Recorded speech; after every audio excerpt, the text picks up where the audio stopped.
जय श्री राम। शंखनाद में आपका स्वागत है। राहुल गांधी की नागरिकता को लेकर पहले से ही विवाद चल रहा था।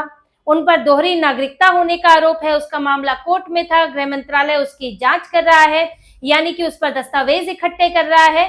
और अब राहुल गांधी की विदेश यात्रा पर बैन लगाने की मांग भी उठ गई है कि उनकी विदेश यात्रा को बैन किया जाए। जो भारत पाकिस्तान के बीच इस वक्त टकराव चल रहा है, युद्ध जैसी स्थिति बनी हुई है, ऐसे में राहुल गांधी वो अगर विदेश जाना चाह रहे हैं या कोशिश करते हैं तो उस पर रोक लगाई जाए। इसे लेकर एस विघ्नेश शिशिर ने एक याचिका डाली है इलाहाबाद हाई कोर्ट में। एस विघ्नेश शिशिर वही है जिन्होंने राहुल गांधी पर दोहरी नागरिकता, भारत और ब्रिटेन दोनों की नागरिकता रखने का आरोप लगाया है। उन्होंने कुछ दस्तावेज दिए हैं, ब्रिटेन के दस्तावेज दिए हैं, और उन दस्तावेजों के आधार पर कोर्ट में केस दायर किया था, जिस पर गृह मंत्रालय से जवाब मांगा गया था। गृह मंत्रालय भी अब इस पर ब्रिटेन से भी दस्तावेज ले रहा है, और इस वजह से इलाहाबाद हाई कोर्ट ने ये याचिका फिलहाल के लिए रोक दी थी, क्योंकि अभी गृह मंत्रालय को समय ज्यादा लग रहा है। अभी वो फिक्स टाइम नहीं बता पा रहा है कि कब पूरे दस्तावेज मिलेंगे। ब्रिटेन से बातचीत हो रही है। जब ब्रिटेन से दस्तावेज मिल जाएंगे, विघ्नेश शिशिर को दिए जाएंगे, फिर मामला दोबारा कोर्ट में जाएगा। तो ये मामला नागरिकता का था। राहुल गांधी पर चुनाव के समय 2004 के चुनाव के समय दोहरी नागरिकता होने का आरोप है कि वो ब्रिटिश नागरिक भी है, और उनकी नागरिकता खारिज करने की मांग भी की जा रही है। और ऐसा ही मामला दिल्ली हाई कोर्ट में बीजेपी नेता सुब्रमण्यम स्वामी ने याचिका लगाई हुई है, वहां भी चल रहा है। उसकी सुनवाई अभी 28 मई को होनी है। लेकिन इस बीच उन्होंने, एस विघ्नेश शिशिर ने ये मांग की कि राहुल गांधी की नागरिकता को बैन किया जाए, क्योंकि उनके ऊपर दोहरी नागरिकता का आरोप है। उनके पास हो सकती है दोहरी नागरिकता, जब तक कि स्पष्ट नहीं हो जाता तब तक कि उनकी विदेशी यात्रा, खास तौर से ऐसे समय में, उस पर रोक लगाई जाए। देखिए, जो याचिका लगाई गई है ये काफी गंभीर है। इसमें जो आधार दिए गए हैं या बैन किए जाने के जो कारण बताए जा रहे हैं वो काफी मजबूत है। हालांकि अब ये कोर्ट के ऊपर निर्भर करता है कि वो इसको स्वीकार करते हुए सुनवाई करते हैं या नहीं, या फिर जज इसकी गंभीरता को देखते हुए इसको स्वीकार करते हैं या नहीं, या फिर सूचीबद्ध होते होते ही इसमें इतना समय लग जाता है कि फिर वो भारत पाकिस्तान का जो टकराव है वो ही खत्म हो जाएगा। वो जिस चीज का डर है वो दौर खत्म हो जाए, राहुल गांधी इस बीच विदेश चले जाएं या नहीं भी जाएं, तो वो तो अभी कोर्ट के ऊपर निर्भर करेगा कि वो इस याचिका का क्या करेंगे। लेकिन जो आधार बताए गए हैं वो हम ऐसा नहीं कह सकते हैं कि वो बहुत हल्के हैं, या फिर उनको जो है ऐसे ही सिर्फ कोर्ट का समय बर्बाद करने के लिए या परेशान करने के लिए लाया गया है। देखिए, इसकी वजह देखिए, जो याचिका है, क्यों बैन की बात हो रही है। देखिए, राहुल गांधी जो है, एक तो इनकी पार्टी में ये जो इनके नेता है वो बड़ा एंटी इंडिया रुख ये लोग अपनाते हैं।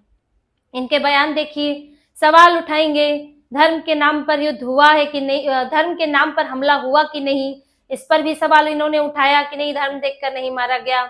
ऑपरेशन सिंदूर को लेकर ये लोग सवाल उठा रहे हैं, ऑपरेशन सिंदूर नाम पर सवाल उठा रहे हैं। इसके बाद ये पाकिस्तान परस्ती अलग इनकी चलती है, हम युद्ध नहीं चाहते, शांति चाहते हैं, यानी कि भारत पर आतंकी हमला हो गया और भारत चुपचाप बैठ जाए, कांग्रेस की तरह डॉजियर पर डॉजियर भेजे, विदेशों में जाके गुहार लगाए, लेकिन पाकिस्तान पर कार्रवाई ना करे क्योंकि मुस्लिम वोट बैंक खिसक जाएगा। तो इनके नेता जिस तरह से पाकिस्तान की लॉबी करते हुए दिखते हैं, और राहुल गांधी इन अपने कांग्रेस के नेताओं का नेतृत्व करते हैं, कांग्रेस के आला कमान है वो, तो ऐसे में उनकी भी जिम्मेदारी बनती है कि भाई वो क्यों नहीं चुप करा पा रहे हैं अपने नेताओं को। क्या उनकी सहमति है, सवाल उठता है। अगर उनकी सहमति है तो ऐसा व्यक्ति अगर विदेश जाता है तो फिर वो क्या विचार देगा, वो क्या बात बोलेगा, इस संशय के घेरे में तो है। और राहुल गांधी पहले भी भारत विरोधी बयान दे चुके हैं। कभी चीन की तारीफ करते हैं, भारत पर सवाल उठाते हैं, सरकार पर, लोकतंत्र पर सवाल उठाते हैं, यहाँ तक कि सिखों को लेकर धार्मिक भावना भड़काने की कोशिश की इन्होंने कि भारत में पगड़ी नहीं पहनने दी जाती, भारत में कड़ा नहीं पहनने दिया जाता। कोरा झूठ। ये सोशल मीडिया का जमाना है। राहुल गांधी क्या सोच रहे थे, वहां बयान देंगे और यहाँ पता नहीं चलेगा, यहाँ लोगों को मालूम नहीं है, या विदेश के लोग नहीं देखते कि भारत में सिख जो है वो कैसे रह रहे हैं। ये राहुल गांधी ने ऐसा घटिया बयान वहां दिया था। इसके अलावा वो इल्हान उमर जैसे और जोर शोरोस से जुड़े हुए लोगों से मिलते हुए नजर आते हैं। और ये पूरा जो इस वक्त भारत पाकिस्तान के बीच में जो टकराव चल रहा है, युद्ध की स्थिति भी बन सकती है, जंग जैसे हालात हैं, ऐसे में विदेश में वो लोग चाहिए जो भारत का पक्ष रख सकें, जो भारत के लिए कुछ कर सकें, ना कि वो दूसरे देश के काम आए। ऐसे में ये संभावना या आशंका हो सकती है कि अगर राहुल गांधी जाते हैं तो अगर गए तो वहां वो क्या बोलेंगे, फिर ये बड़ी समस्या है। इन्होंने तो सिक्योरिटी पर सवाल उठाते हुए पाकिस्तान को क्लीन चिट दे देते हैं, भारत की गलती है, भारत की गलती है, इस पर लेकर सरकार की गलती है, यही गाते रहते हैं कि सरकार को सुरक्षा दुरुस्त रखनी चाहिए थी। इनके में तो हर साल हमले होते थे भाई, इसमें कम से कम ये 6 साल में एक ऐसा हमला है जो हुआ है, चुपचाप आके 5 आतंकियों ने गोली बरसा दी। अब ऐसे में रोकना, 100% सुरक्षा देना, ये तो सुपर पावर जैसे देशों के लिए भी संभव नहीं होता है।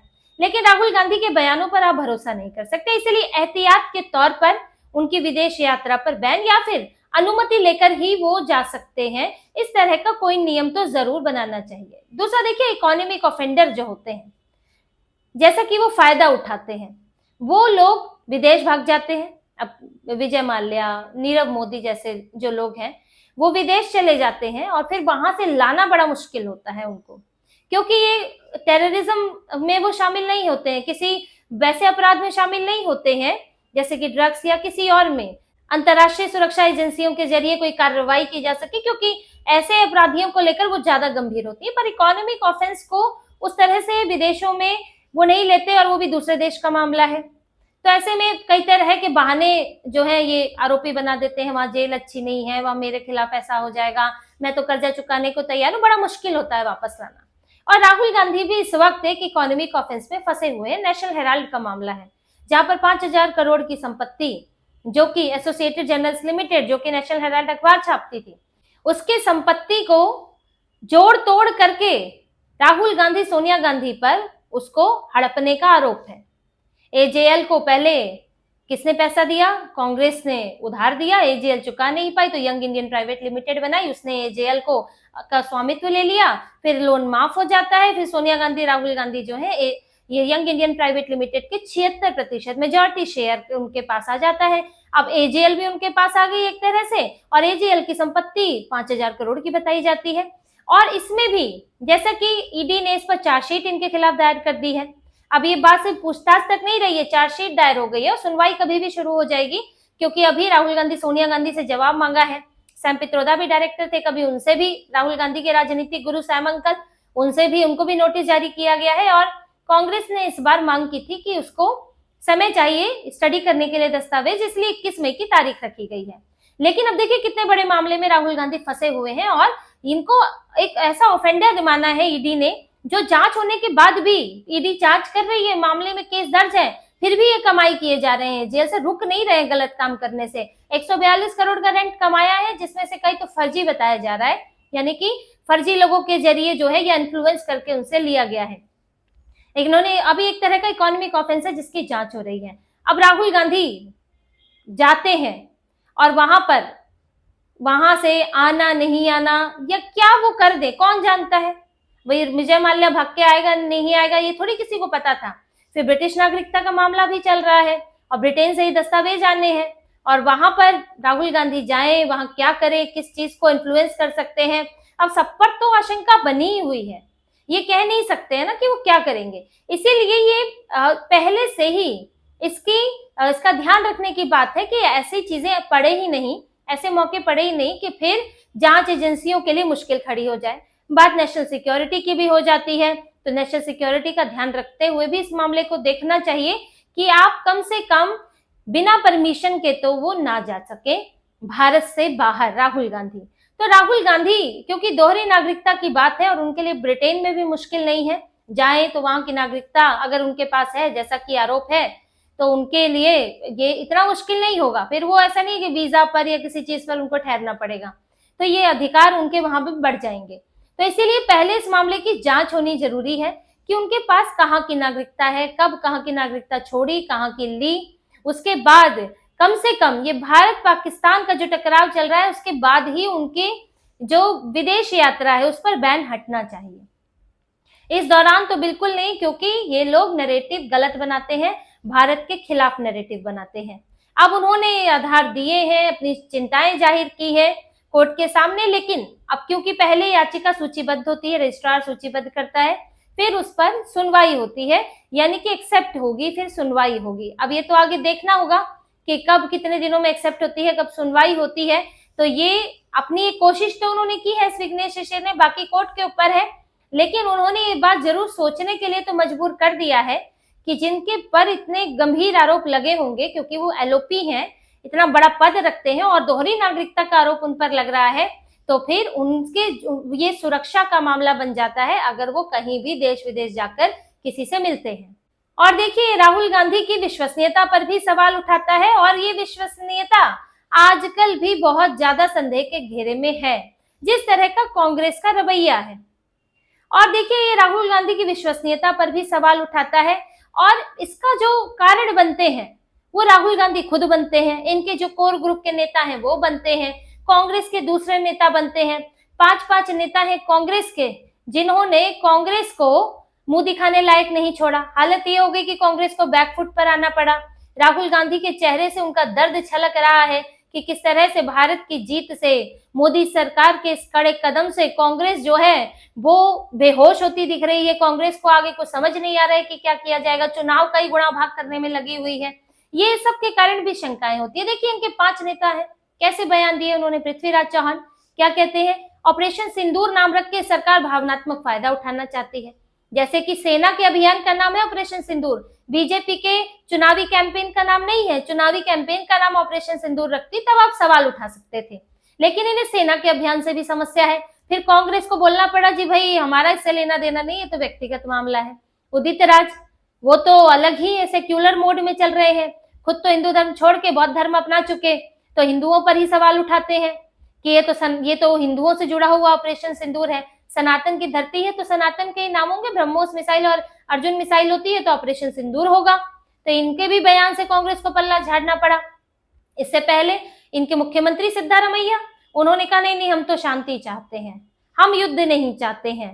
जब भारत पर पाकिस्तान ने आतंकवादी भेजकर हमला किया था, जब पूरा देश कह रहा है पाकिस्तान के खिलाफ एक्शन लो, पाकिस्तान पर कार्रवाई करो, ये कह रहे हैं हमें शांति चाहिए, जो कि पाकिस्तान भी वहीं से ये कह रहा है कि भाई हम तो बातचीत करने को तैयार हैं। फिर वही डॉजियर भेजो और पाकिस्तान के सामने गिड़गिड़ाओ कि भैया कुछ हल निकाल दो, कुछ न्याय दिला दो हमें। इनके नेताओं का ही बयान होता है। इनके एक और नेता महाराष्ट्र के विजय वडेट्टियार, वो तो यही मानने से इनकार कर दिया कि धर्म के नाम पर हमला हुआ था। वो कहने लगे कि नहीं, तो धर्म कहाँ पूछ के मारने का टाइम होता है उनके पास। विक्टिम में इतने पीड़ित हैं जो कह रहे हैं वो झूठे हैं, इनके विजय वडेट्टियार सही है। फिर कांग्रेस ने इसको लेकर फिर पूरा इन्होंने बयान जारी किया कि भाई कांग्रेस के नेता पार्टी लाइन से अलग बयान ना दे। लेकिन कहाँ मानने वाले हैं अजय राय ने क्या किया, राफेल का विमान बनाया, नींबू मिर्ची लटकाई, मजाक उड़ाने लगे। और जब भारत सरकार ने हमला कर दिया तो अजय राय गायब हो गए। और कांग्रेस के नेता जो है ये खुद फजीहत कराते हैं अपनी पार्टी की, जहां आपको भारत का पूरा सपोर्ट करना चाहिए, सरकार का, सेना का, वहां ये लोग सवाल उठाते फिरते हैं, पाकिस्तान के लिए लॉबी करते हैं। तो ये हालत इस वक्त कांग्रेस की हो गई है कि कांग्रेस जो है वो ऐसा लग रहा है कि देश विरोध में काम कर रही है, देश के लिए खुश नहीं है कि अगर देश पाकिस्तान पर हमला कर रहा है और पाकिस्तान के हमले रोक दे रहा है, इस पर को लगता है कि कोई खुशी नहीं है। इन लोगों का अलग तरह के दुख में है कि हमको कुछ मौका नहीं मिल रहा है बोलने का।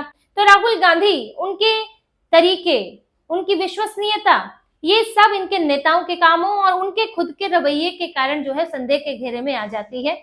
और इसके कारण इस तरह की याचिकाएं भी लगाई जाती हैं, क्योंकि काम ही कुछ ऐसे है। पर अब इस याचिका में क्या होगा ये तो देखना है। और आगे जो नागरिकता का मामला है वो सरकार इस पर जल्द से जल्द रिपोर्ट बनाकर, दस्तावेज देखकर जब इस पे देगी तो मामला आगे चलेगा। लेकिन राहुल गांधी की मुश्किलें जो हैं वो बढ़ती जा रही हैं, चारों तरफ से वो फंसते जा रहे हैं। नेशनल हेराल्ड, नागरिकता, मानहानि, कई तरह के मामले हैं जो राहुल गांधी पर चल रहे हैं। तो इसी तरह की और खबरें और विश्लेषण आपके लिए लाते रहेंगे। हमसे जुड़े रहिए, सब्सक्राइब कीजिए, कमेंट कीजिए। बहुत बहुत धन्यवाद। जय श्री राम।